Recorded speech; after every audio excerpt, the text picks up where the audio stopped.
Okay, I think we are starting to stream. Yep. Yeah.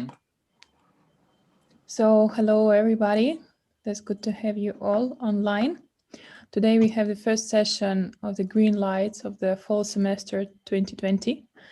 And today we have two presentations by Dominic Wagner and Miro Ivan, right? To pronounce you actually surname correctly, I never pronounced it before. And we have as external examiner Dr. Marco Paletta, and the projects are run by Professor Claudia Pasquero and co-supervised by myself, Maria Kuptsova, at the Synthetic Landscape Lab of University of Innsbruck.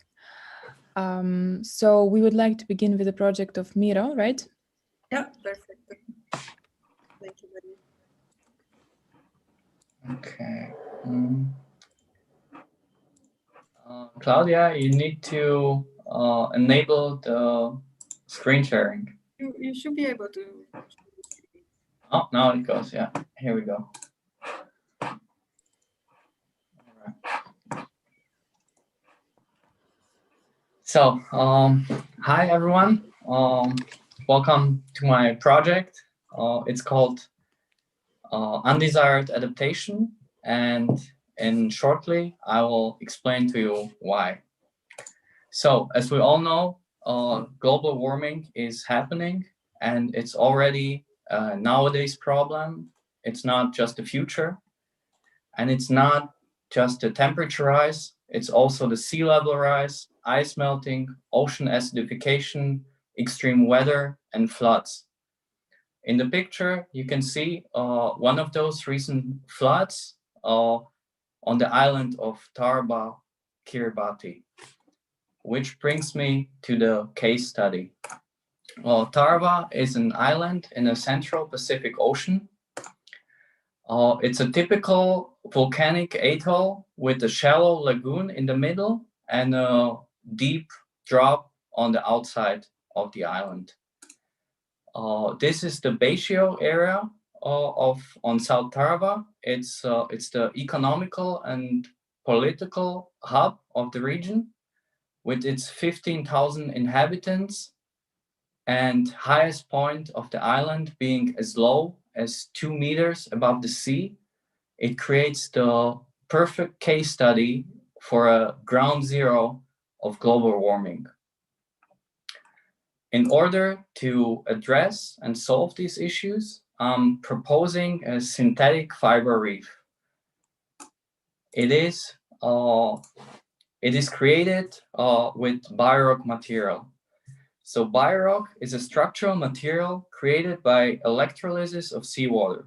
Through addition of low electrical current, much higher growth rates than in nature can be achieved, up to 20 millimeters a year.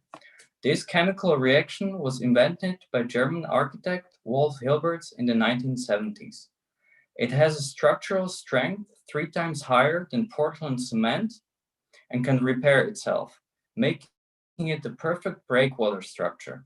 It also provides great benefits for natural habitat, such as increasing corals' growth and survival rate, restoration of seagrass and natural fisheries, and significant boost to oyster growth. In order to better understand this process, I started experimenting with the material. You can see the full material guide in the book. The following slides will show the latter experiments where results were taken from. So each set of experiments was weighted and evaluated according to its strength, volume, and porosity. This particular one sets out to examine how much electrical power is needed in order to create the most efficient growth. And as you can see, in the sample number 3, the best results were achieved, and therefore all further experiments were done with 20 watt of electrical power. The same goes for the anodes used. As you can see, the sample number 5 of this set of experiments provided the best results, and therefore an aluminum anode rod with the diameter of 8 millimeters was taken for all further experiments. And the same procedure was done with the solution of the experiments as well. In this case, it was enhanced with sulfates, namely ammonium, copper, and iron sulfates. Each of these enhancements provided very different but structurally supreme growths. And therefore, out of these, 3 materials were chosen based on their physical structural qualities in order to fulfill a function in the structure.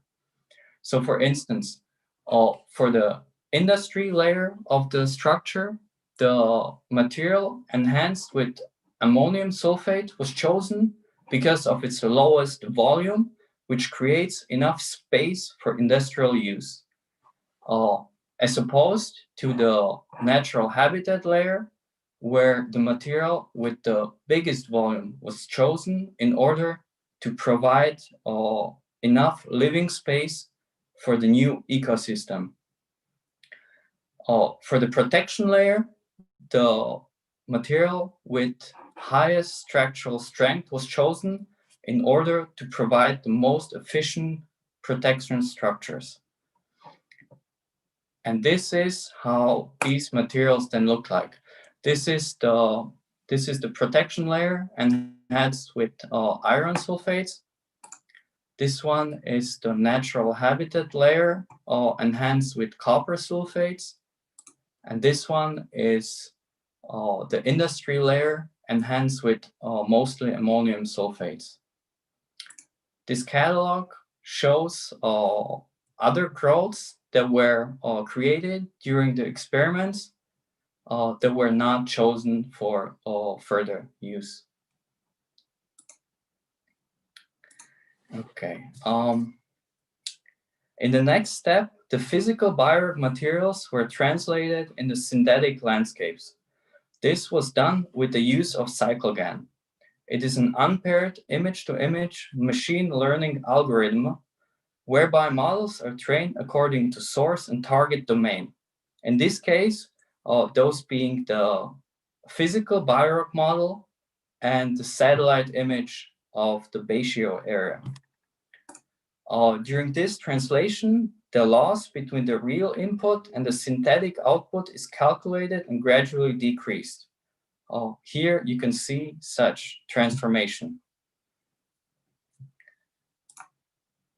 This concept was then applied for each function layer of the future structure.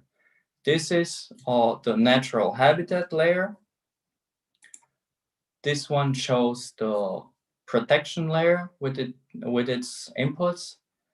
And this one is the industry layer. Also, a synthetic city landscape was created in order to show the future developments once the land erosion is stopped and we can actually regrow the land back. This image shows the combination of the synthetic landscape according to their functions. This is the stage 1 of the development. And this one shows the stage 2 of the development. Once we can regrow some land back and the structure also expands in itself. In the next step, these newly created synthetic landscapes were also translated into 3-dimensional space. It was also done with machine learning algorithm with the 3D CycleGAN. As for inputs, in my case, I used the synthetic bioreactor landscapes, and the most significant features of those were translated. You can see it, you can see such translation here. This was also applied on the whole area, with each function layer being translated with its own parameters that reflect and amplify the physical biorock qualities. You can see the stage 2 development of such translation in this picture.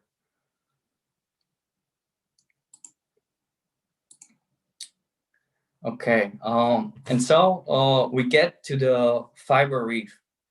It is the bone structure for the biorock to grow on.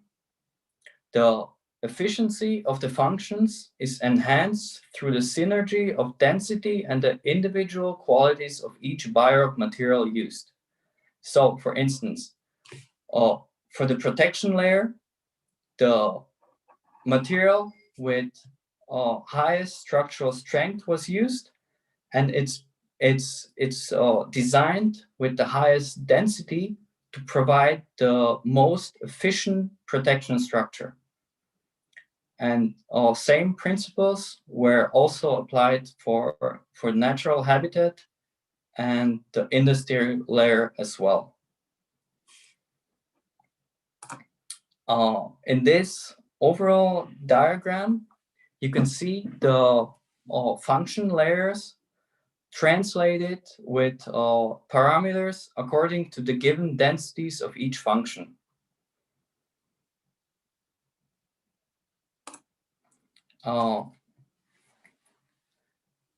This diagram shows how such fiber reef structure looks like, with each function layer translated with own density and also with individual material qualities, at the same time being mapped to areas which best suit the function at hand. This concept is creating a great efficiency as a whole in the whole structure. Okay. Further, we can see the development of the natural habitat. This diagram is showing the moment when the structure breaks out of its strict raster it was designed in. It's the moment when the biorock growth becomes greater and the nature starts taking over.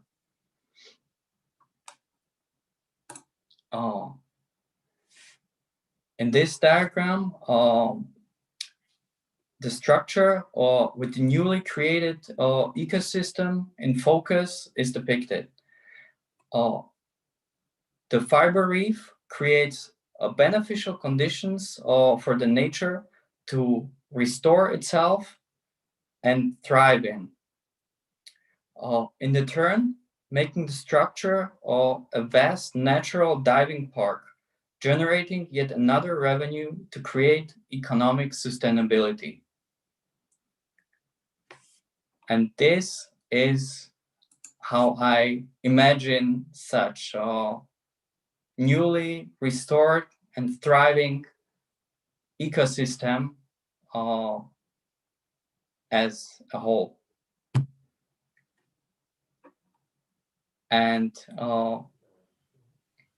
so this is why this is very much needed, but certainly undesired adaptation. Thank you for your attention. Thank you very much, Miro, for your presentation. I would propose to invite Marco for the comments, maybe at the beginning. Yeah, just one little thing. I'm afraid I didn't understood exactly why it's undesired. Well, because if there wasn't for global warming, we wouldn't need to deal with this. If we didn't create such bad conditions, we didn't need to repair them. Sure. Well, okay. I'm not entirely sure about this, but anyway, first of all, let me just say that I enjoy the project a lot, because I think it's particularly the development of of your workflow. I think the way you have explored this material process and then connected that to a form of artificial intelligence to investigate its repercussion on the landscape. I think that core element of the project is really strong, or at least it comes across to me as quite credible. And I think that's where the project is really of the highest level in my mind. Where I see, let's say, some weaknesses is a little bit more in the narrative, which to some extent is very much still referring to a set of cliche, which, of course, they reflect the reality of our times, global warming and all the crises, etc. But at the same time, I think that we are also beginning to move beyond their definition in the terms that you have used here, meaning the kind of classical problem solving approach. So, sorry, there is something else coming in. Maybe it's, yeah. So Sorry. it's okay. So in my mind, I think this is a kind of undesired adaptation idea. It may be good if you try to articulate it by looking at more closely at what you have actually accomplished in basically developing these two forms of intelligences, let's say the material and the artificial intelligence. On one side, your own customized biorock materials with these kind of unique formulas you have explored, and on the other side, the gun as a form of environmental planning, and then see how these two forms of intelligence can really begin to engage with each other in ways that may be beneficial to humans and wildlife, but without necessarily referring to such a classic problem-solving framework. So in that sense, I don't think your project needs that as much. I think you could articulate in a more sophisticated way what is that it's actually being produced within your project. And in that sense, I think the originality of it is precisely in that let's say formulation of the idea of intelligence, and that is very unique.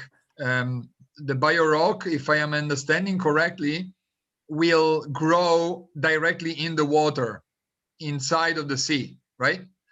Yes.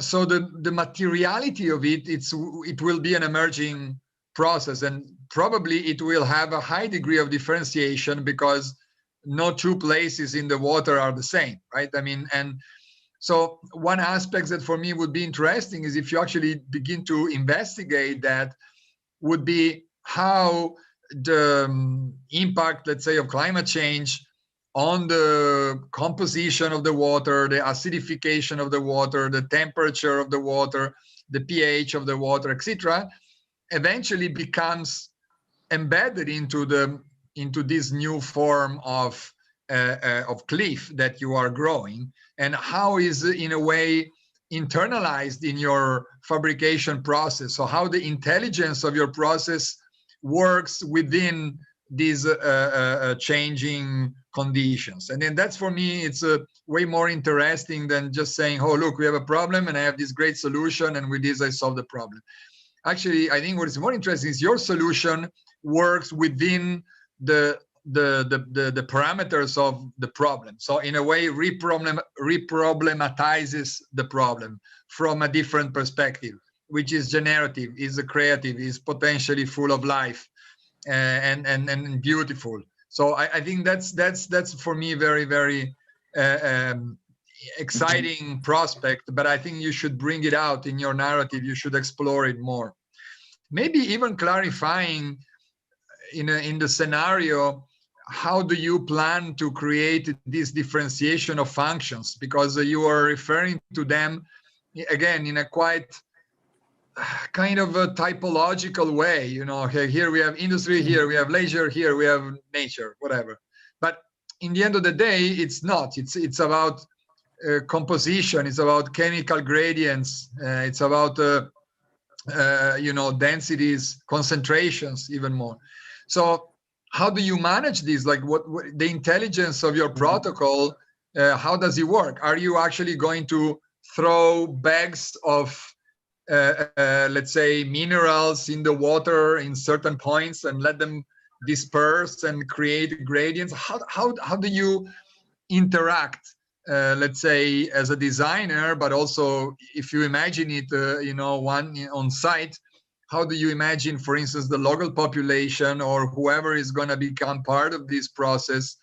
How do you imagine it, you know, to be implemented? Because I think this implementation, again, in your case, is not just a boring technical afterthought of the project, but is really part of the intelligence of the system itself. It's like how, you know, whoever is going to participate in the construction here can read the patterns, can respond to the immediate circumstances, and you know, eventually develop the project.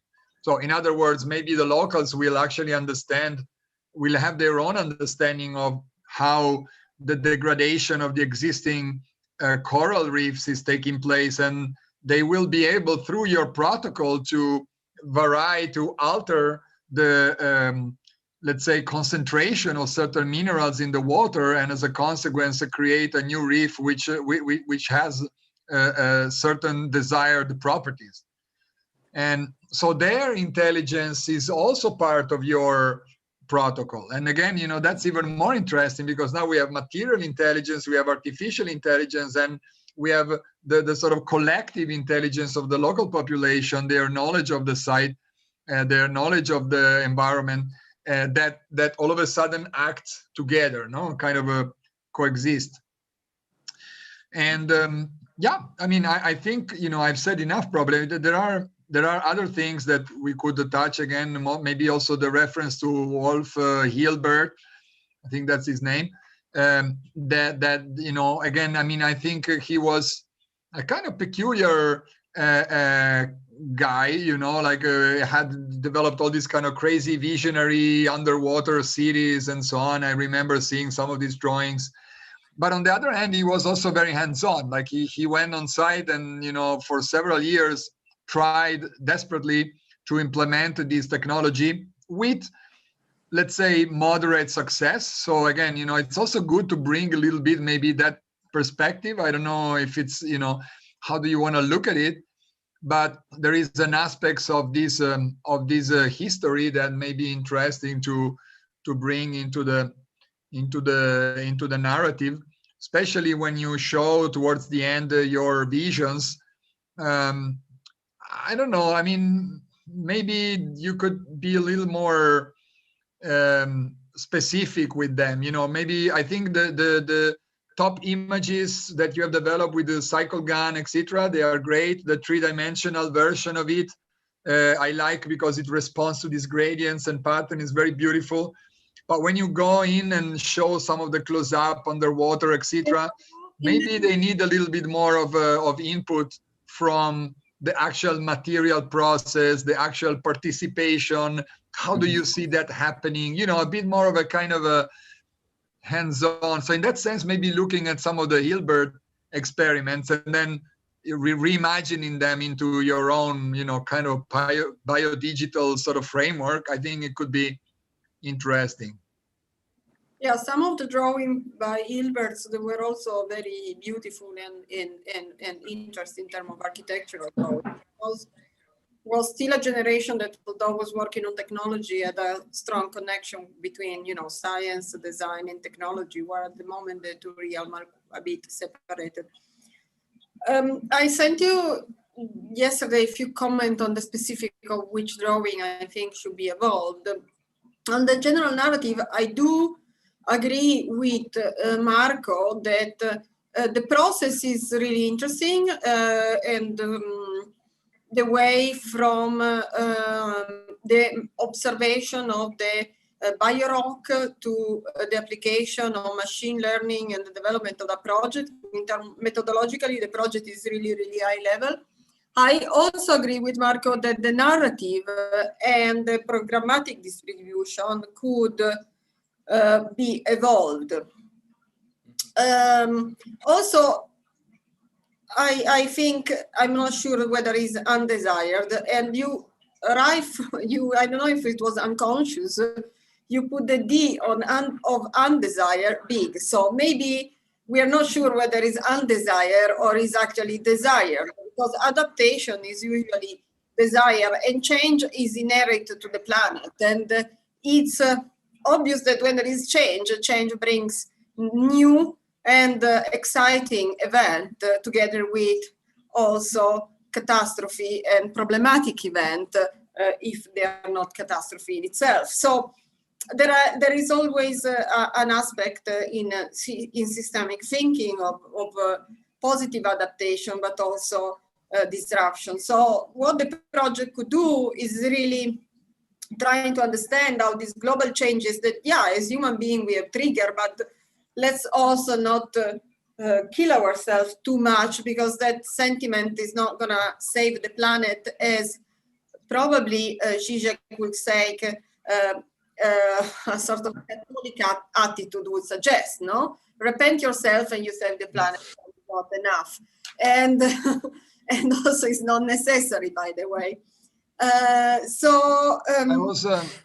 was wondering whether maybe one thing could be to get, rid of the ed and use the ing form, like, because desired, like in the past, right? But if you say desiring, then you are in it, in the process, right? And I think like the kind of, your project is really about these kind of desiring machines or mechanisms or processes. No, it's very much driven by the formulation of a new kind of material consciousness, if you want, right? And so in that sense, I think maybe the idea of desiring could be a way of kind of highlighting the fact that at the core of your project, there is a sort of new form of intelligence that you have been trying to formulate, and that is very much driven by the not just the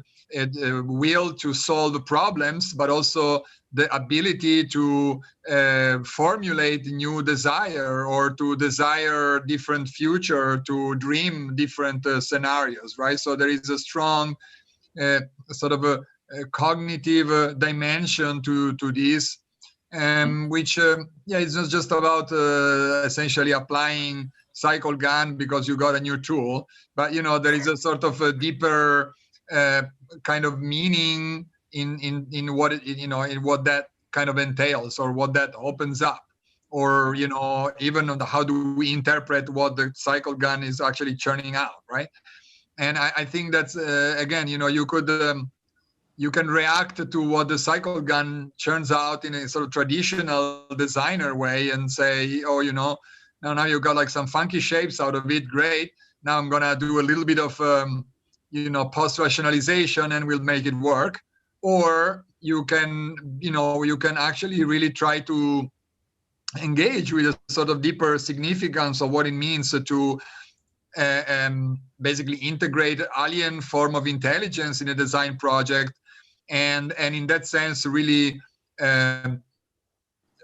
begin to understand environmental forces and pressures as a part of this desiring framework, in a way, rather than as problems to solve, right? I think that's for me would kind of shift the attention in a much more interesting conversation. Yeah, I would also join the comments that I think I really enjoy the presentation. I really enjoy your project, and I'm happy to see that I think that we made a step in this, at least in our kind of for our team, because before we were working with an idea of biorock production and the development of the territories with the means of the biorock structures. But I think you made with the project the next step, at least from the project that I was facing before. So, and you also made a good step from the first experiments with material into the drawing and really finding the way how to control this intelligence of the material and intelligence of the environmental forces in order to drive the structure development. I think it's a great work, and I would maybe think now at this moment when we have like few weeks till the final. Of course, if you pass, I'm not announced it yet. So I would maybe think and envision how does this structure, what do they actually create, which kind of spatial opportunities do they create for this marine environment? Do we inhabit it? Because you suggest that we co-inhabit, now that the human co-inhabit this space together with a marine inhabitants, right? And you're saying, and I remember from our very first classes like a year ago or a year and a half ago, that you are very much into the idea of diving, no? And I think that's something what was driving your thoughts, and then we came to this idea of the biorock. I very much remember all the process that we went through. And now I see that it's coming back, this idea of diving, and it's very interesting actually that you are saying that, look, now we are diving, but you are not anymore diving to see the natural habitat and study the beautiful plants or the beautiful corals which are naturally grown, fishes which are naturally grown there. No, you are studying and you are participating in this kind of bioartificial system that human and nature and made by kind of by merging the forces. So, and the role of this diving is also different. No, what is this diver doing there? Is he just like hanging around? Is he growing, I don't know, oysters or any other stuff? Does he have any special function? Maybe he's doing, I don't know, protecting it, cleaning, maybe taking some, like collecting some food, growing, serving all these industries that you are proposing. You know, I think that there is a lot of scenarios that you can draw, no, because the reality that you are showing in the last images is not the same as you would go for diving. You know, that's absolutely different kind of function. And yeah, so again, I would like to congratulate you at this moment, at this step. I think that's very good result, and I'm happy that we came back to diving actually. But yeah, so that's, I think that we need to make some now make some, like, give some attention to the last images that we also were discussing it yesterday. How do we push that? No, how do we actually place now the like everybody into the scenario that you created? Thank you. I think I agree on that. Also, in terms of evolving the narrative, I just forwarded you an article from Luciana Parisi on the alien nature of artificial intelligence as you use machine learning. Maybe it's really bit about that, would enable you to reframe your ecological question in a different manner, not with the traditional climate change rhetoric, but with a more systemic one. So I think that is a good reading. And then, yeah, definitely we should work more on the actualization as a consequence of the actualization of what the project does beyond working through Biorock with a specific ecological issue. Of course, there could be diving and other activity, but this may be, there could be a diagram that explain how these are more integrated, and in the section this could be detailed more.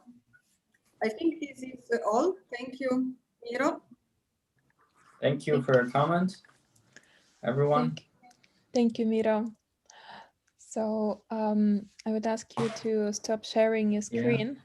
Yeah, there you go. And Dominique, we can start with your presentation.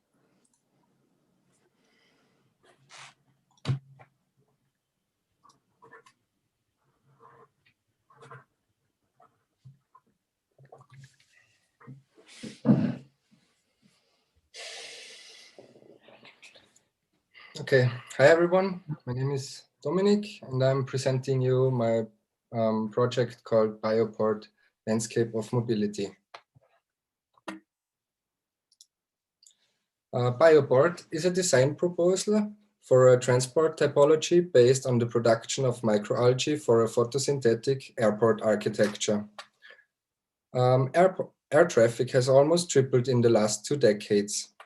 But this current COVID-19 pandemic poses to be the ultimate test for many airlines. Experts say that the demand for air travel should reach the pre-crisis level again around 2024.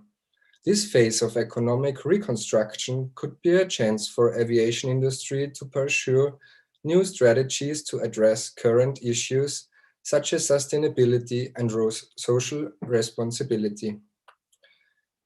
A network of autonomous electric and modular sharing systems in combination with smart rail and ground operators are as important as sustainable aviation fuel strategies. In order to find new approaches, it turns out that the cultivation of microalgae could be a source of a highly potential solution, as it is possible with it to produce rapidly renewable energy-rich biomass through photosynthesis. Under the right conditions, their production rate is up to 60 times higher than that of comparable oily land plants. The high natural oil content of the biomass can be converted to biofuel for present and new transport technologies.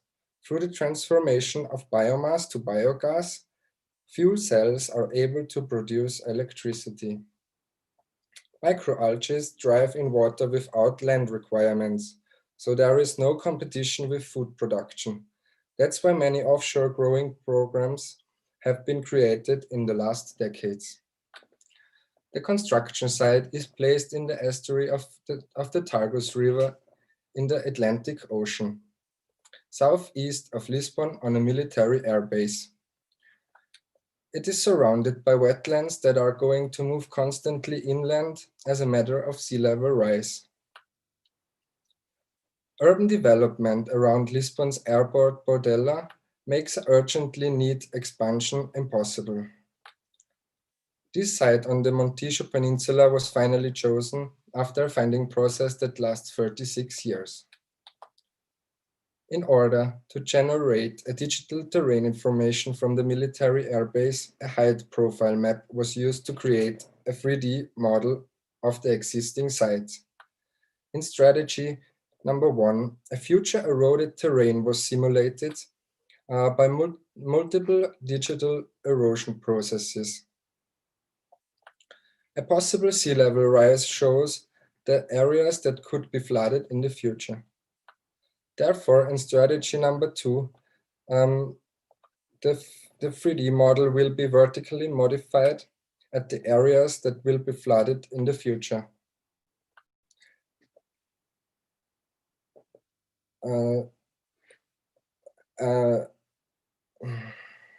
Wait. So, okay. Okay. This creates a digital synthetic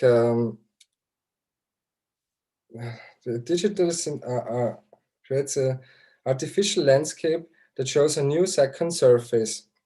This surface represents a fusion between the future original terrain and a digitally generated artificial landscape. It will represent the roof area of the airport building, but also provide topology information about the original site. This comparison is showing the 2 strategies without sea level rise, and this with sea level rise taken in account. In order to get a better understanding of the topology, the contour lines and the flow lines were made visible. With the help of value analysis, a new possible spatial planning master plan can be read off, which corresponds to the natural topology of the terrain. It was made visible with an open urban public space plan and a figure ground plan. In the next step, two possible scenarios are played through to illustrate the digitally generated landscape and to get an impression of the transformation. A picture translator called CycleGun was used for that. For version 1, a satellite image is chosen that shows the rural character of the Montijo area. Through a machine learning digital process, this image is translated on the synthetic landscape. For version 2, a satellite image of the historic center of Lisbon is chosen in order to achieve an urban character. The synthetic landscape surface is generating the airport structure. The Bioport acts as an interface between land, water, and air. Infrastructures and mobilities are brought together. The Bioport as a building. On the west side, the building borders to the Tagus River and is therefore open for shipping. On the east side, the building is delimited by the existing military runway and parking lots and taxiway for the aircrafts. In the area of the former east-west runway, the connection to the rail network will be ensured. The topography of the roof makes the cell structure visible in form of landing zones that are part of a pocket port network. They are intended for vertical takeoff and landing aircrafts. To provide a system like that, in Greater Lisbon map was analyzed. Strategically important locations such as existing airports, train and subway and terminals, important city and town centers and tourist destinations were marked with which are to be provided with these urban pocket ports. Since these points are mostly centrally located and should be left as quickly as possible, the shortest path due to noise nuisance. Each of these points is assigned to a flight circle corridor that adapts to the local conditions. As a result, flight corridors appear, which represent a 3D highway for urban air mobility. The roof as a bioreactor. By using the curvature modifiers, the roof shape is divided into concave and convex zones, which can be read through valleys and ridges. The valley arms are forming the main structure of the roof. It is a modular steel construction that can also take the loads of a green roof. The ridges zones form the translucent part that flood the interior of the airport building with light. The roof takes over part of the energy production in form of biomass production and photovoltaics. A flexible and constantly changing pipe system runs over the entire roof structure. It has the ability to move over this surface and adapt to the external conditions. It is following the path of the flow lines as a matter of gravity. As a result, the building becomes a kind of dynamic photosynthetic organism with the help of artificial intelligence. To cultivate microalgae in a closed pipe system, a system principle was followed and that occurs in numerous forms in natural biological systems, such as in neuron growth, pollen tube lengthening, and the cell structure of plants. With a translucent synthetic hose, a self-contained system is created, which should be maximize the cultivation of microalgae. This system, by inverting its own material, can achieve a substantial, controllable change in length from the tip by creating its structure along its growth path. This leads to the ability to move through a restricted environment without sliding friction. As the tip moves, the body forms into a structure in the shape of its tip's path. In addition to its function as a photobioreactor, this system also has the ability to convey data energy or material through the soft inner film. The rolled up plastic tubes is extended by adding water and air pressure to a continuously variable linear system. The roof robots follow the path of the flow lines and using gravity and the roof area as a guiding topology. The static structure. On the end of the flow lines, the soft rubber tubes are combined into bundles and led over the static support structure into the Bioport refinery. The heart of the Bioport is the oil reefing facility in the core of the airport building.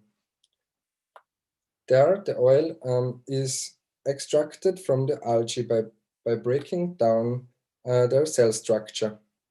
After the oil is extracted, it is further physical and chemical processed to raw gasoline. The bio-oil refinery on the ground floor will make the process of fuel production visible to the airport user and explain the individual process steps. Thus, a relationship with the locomotion energy source is established by the traveler. This image shows a possible snapshot of the constantly changing appearance of the tube system. The photosynthetic robots are not only operating on the roof structure, but also expanding on the water surface of the Targus River, making use of the otherwise unused wetlands. Their controllability allows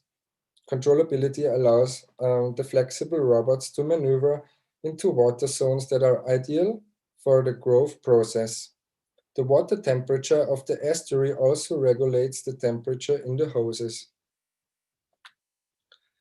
The growing grid data is provided by sensors of the robots and made visible through the growing grid. This rendering is showing the robot expansion in the water.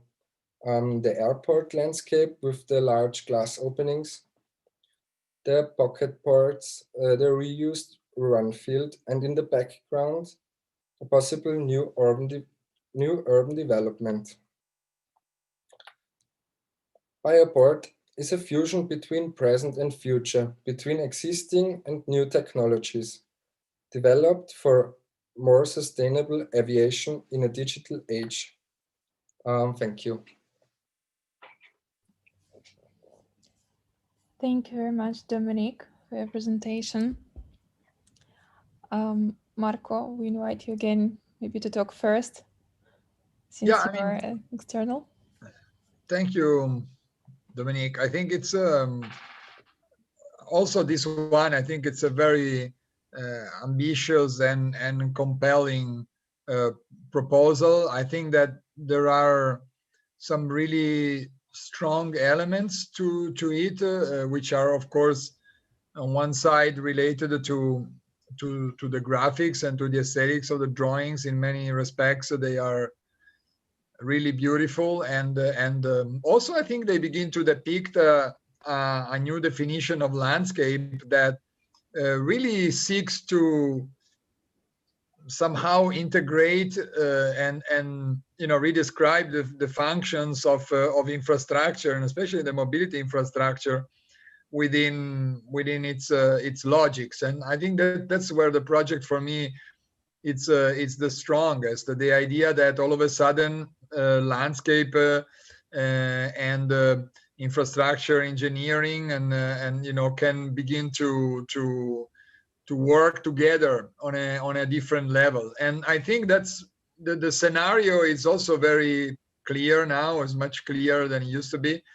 And in a way the kind of slump the industry has experienced in the past few months, I think it's a perfect excuse to come up with a project that says, okay, forget about mobility and aviation as it was before, because it's never going to go back to that. And if it does, we are in trouble. So it's the right time to come up with some bold new visions. So I think the part in which I am a little bit more, that have some problems, is where you all of a sudden you almost like kind of feel a bit afraid of pursuing your innovation to the extreme in a way, and so kind of reintroduce these elements of I don't know, for instance, the airplanes and the jetties that I see in this image, they are exactly as they are now. And then on the other side, I saw that the control tower of the airport, like sticking out somewhere, that looks exactly like a 60s control tower, where you know that right now control towers don't even need to exist, because everything is managed digitally, and you know, people are not even anymore up there because they don't use their eyes to see the traffic. It would be impossible. You know, it's all mediated by computer vision and other forms of artificial intelligence. So there are some kind of really strange moments in which your I would say your old architecture self kind of reemerges and says, hey, wait, you have to use a AutoCAD block here and there, otherwise it doesn't look like an airport. And you know, and I think that's somehow, it's you know, I kind of appreciate that. You know, you want to give some reference to something people can understand as a kind of realistic, to ground in a way the project, but at the same time you have to be careful with that, because in some instances it becomes almost like a parody. In a sense, the aviation industry, even though it's a little bit of a dinosaur, it is also moving forward. So a lot of things, they are actually not used anymore. And you know, if you look at aircrafts, I mean, there is plenty of articles appearing everywhere now in the press, you know, showing prototypes for future aircrafts that are zero emission, that use their body as a wing, that are made of a composite material, super lightweight, you know. So maybe you want to try to incorporate those elements in your project, like, so that we don't, you know, end up looking like completely futuristic on one side and completely you know, kind of old-fashioned in the other. The other elements that I kind of find a little bit strange is, again, like the way you integrate the landing strips and this other part of the infrastructure of the airport, which kind of, there is a couple of drawings in which it looks like they are completely, again, a copy and paste on it. And I was thinking, like, you know, when you did this kind of simulation of erosion, which basically automatically creates areas of sedimentation which are rather flat. And I wonder why you don't just simply use that as a, you know, as a way of generating these areas you need for the landing and so on, and rather than somehow kind of, but maybe it's more like a graphical thing, you know, like I don't think it's necessarily a problem. I think it's already embedded in the project to create these spaces. The only thing that in the drawing, it always appears as very, very, yeah, collagey in this part. So again, maybe you want to try to, you know, redefine, look around that. You know, will airplane in the future also need all of that space for takeoff and landing? I mean, will there be more maybe short range mobility that can, you know, take off and land vertically? I mean, you know, I think the network diagram that you were doing on the regional scale is very interesting. The question that I think the key here is that you say your algae revolution in the industry is really not just about big plane flying far away. I think it's more about a complete overhaul of the whole mobility logics, the, you know, local, regional, and national, international. Maybe you want to, you know, bring that diagram more to the forefront and see how that kind of redescribes this Bioport in terms of its architecture, in a sense that maybe you don't need like, you know, massive centralized kind of environments, or you know, to deliver that. And again, your plans seems to suggest that. But then when you go, I don't know if you want to go back again. There is one image. This image is good. If you go back one more. Yeah, exactly. No, go for, yeah, exactly. This is a kind of internal vision thing, and you know, and the kind of related section that, you know, if you take away the tubes, it kind of looks very similar to, you know, any kind of a contemporary airport, like, you know, from, you know, ZA to Foster to whoever. They just essentially they are like huge organically shaped roofs. And you know, I wonder whether, you know, the whole revolution that you are proposing, and, you know, which is again very well described in your narrative and in your plans and drawings, you know, if that can also give us a completely different experience when we move inside of that, you know. And I mean, this space, it's very conventional in many respects. And you know, you talk a lot about landscape ecology and you know, and all of that. And I mean, I would rather love thinking that when I'm moving around an airport, the experience is more like moving into a landscape of, you know, maybe technologically developed cultures and you know, and systems and so on, rather than, you know, in this kind of a really boring malls that airports are today, you know. Because, you know, whether maybe the roof create a wow effect for 5 minutes, but then after a while you are in a shopping mall, right?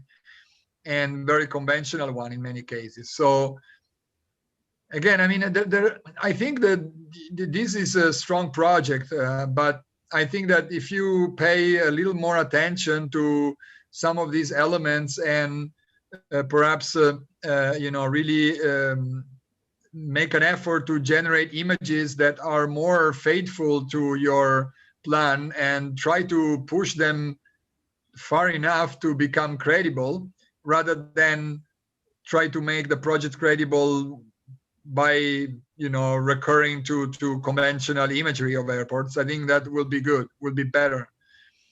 I think there is if you listen to yourself talking about the project, you will, I think you close your eyes, you can imagine much more radical scenarios than this one.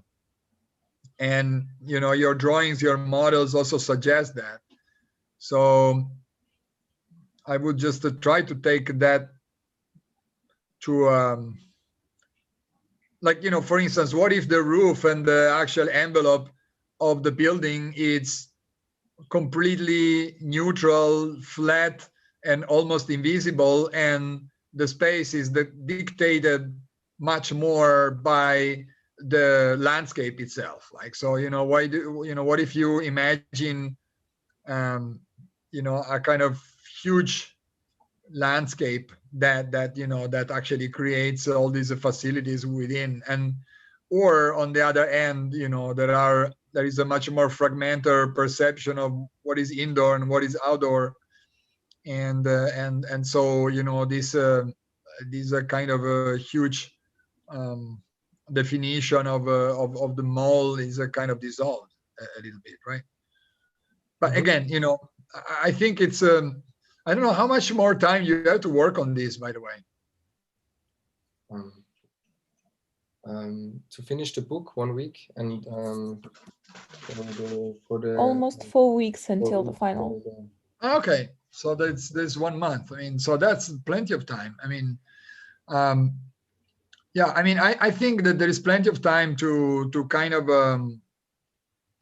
really focus on the key aspects of the project, and kind of reimagine the you know, the 2 or 3 renderings and sections that you have in a much more radical way.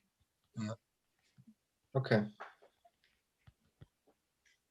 Yeah, also in this case, I do agree with the comment. There has been a lot of improvement in the project. I think the final images are getting there. like the final one, I would still simplify the relationship with the this one. I think the Roof has been improving a lot. Maybe we can still add some detail, but I think it's very good. I would, I don't know, leave more abstract the relationship with the with the ground. Like for example, here you can just have just concrete all over the way, like is a more free zone landing. You don't need this yellow line and etc. I don't see why the hangar should be like this. It's not necessary at the moment. Could be integrated in your canopy, or maybe it's not in use anymore. So, and also if you go to the previous image,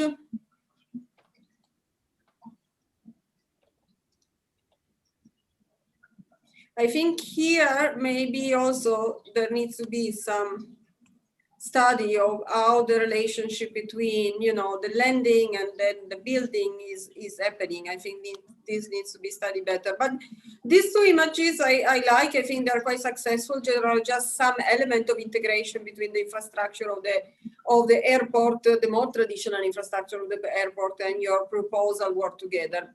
As for the interior view, I completely agree with Marco. I think they need, there is one, but it needs reworking. On one side, this is very still the surface, very low res. The algae farming doesn't look realistic because the pipe are so thin. So maybe we should see more of the pipe structure and less of this surface. And also the floor should have element integrated. Doesn't need to be this typically shiny floor. And actually you can, because it's a post-COVID environment, maybe we don't want to have this totally open space, but it can be more pocket, and you can also use the algae to segregate spaces so that you don't have too many people in the same space and etc. Because despite the all changes that there will be, I think open space where a lot of people are present, they will be reduced also in the post-COVID. So this should be taken in consideration in this aspect of design.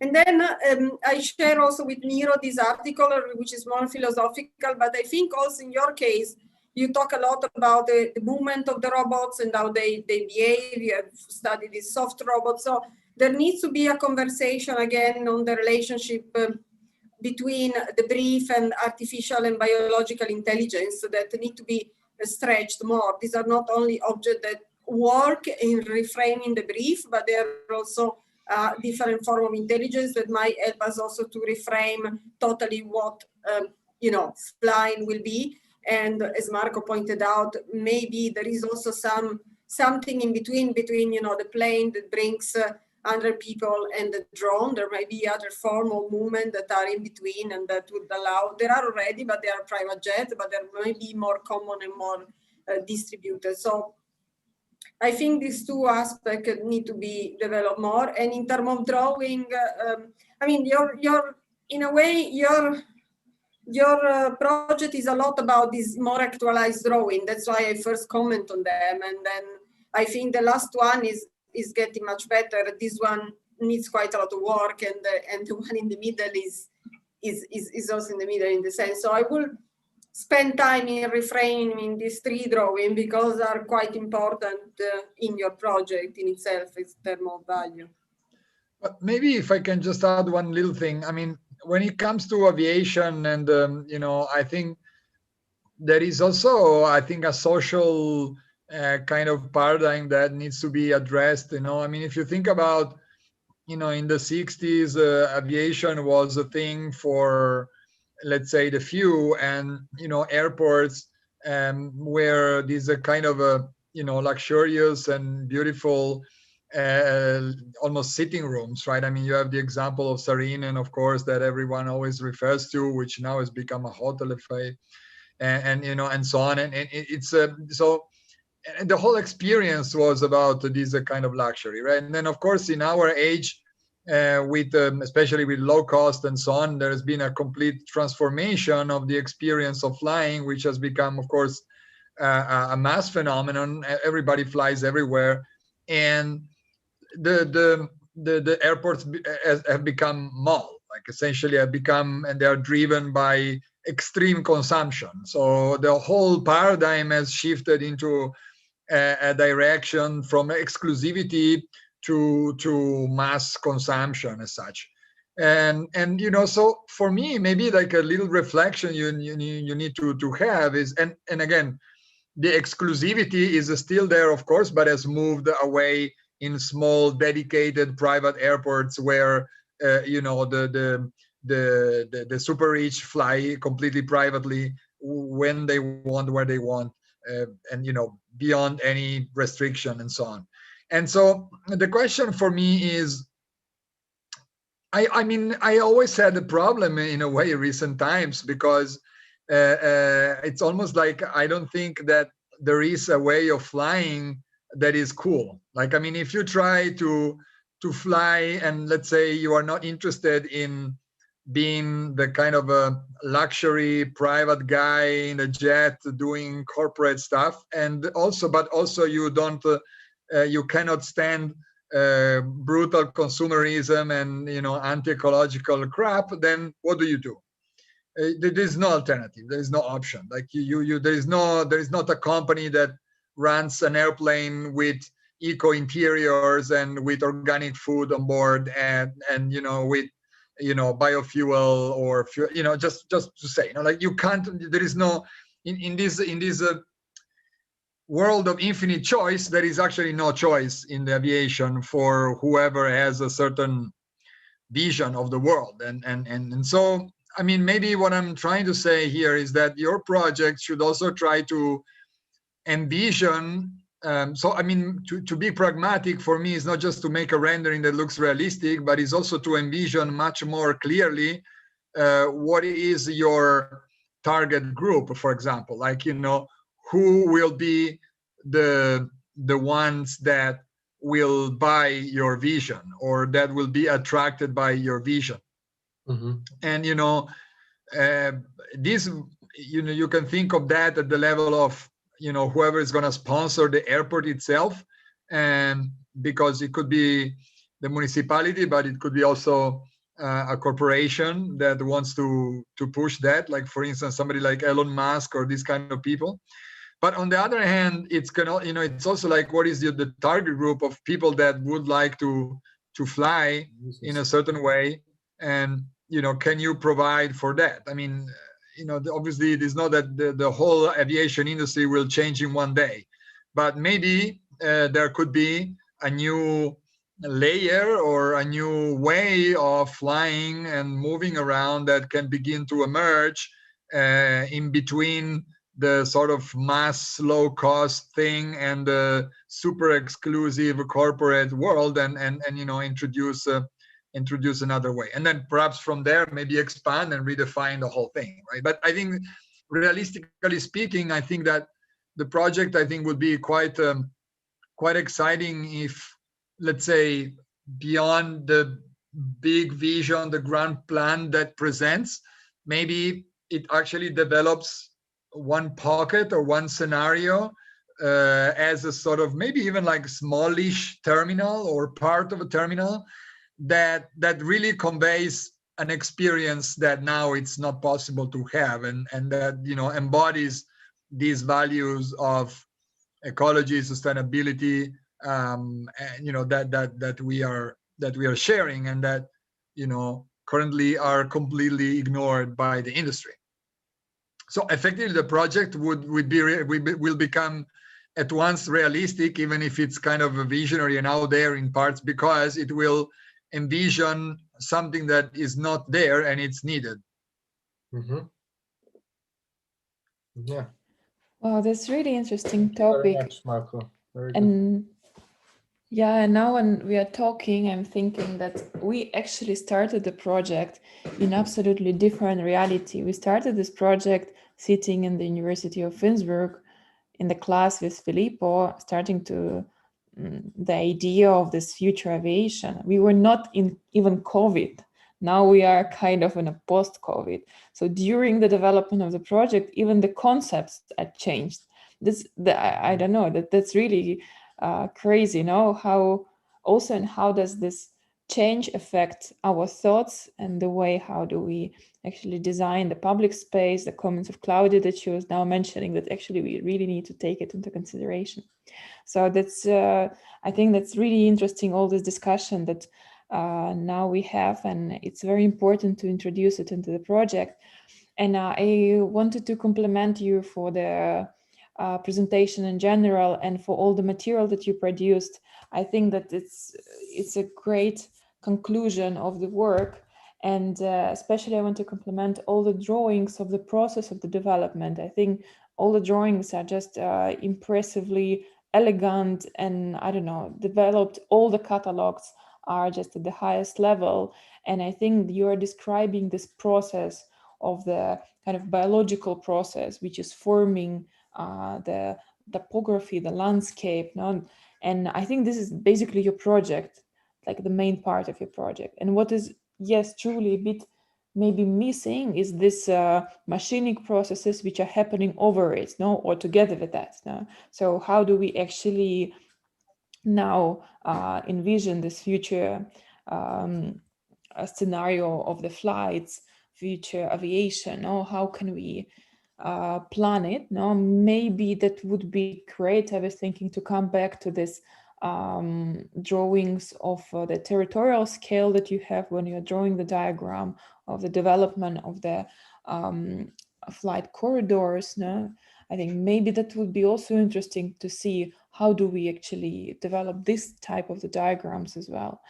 So yeah, I agree that we need to also see the scenario at the close up and see the renders, especially the interiors, and understand how does it work, and how does the scenario like in our behavior changed within this type of the infrastructure now. So and yeah, you need to focus more not on the classical representation of the walls and the ceilings that you already explained that it is different, but it is not represented in the final drawing, because your, for example, your roof, it's not the white roof. That's a process which is starting to direct the with the slope, the different functions, the algae pipes, and all those processes that you are describing in the drawings.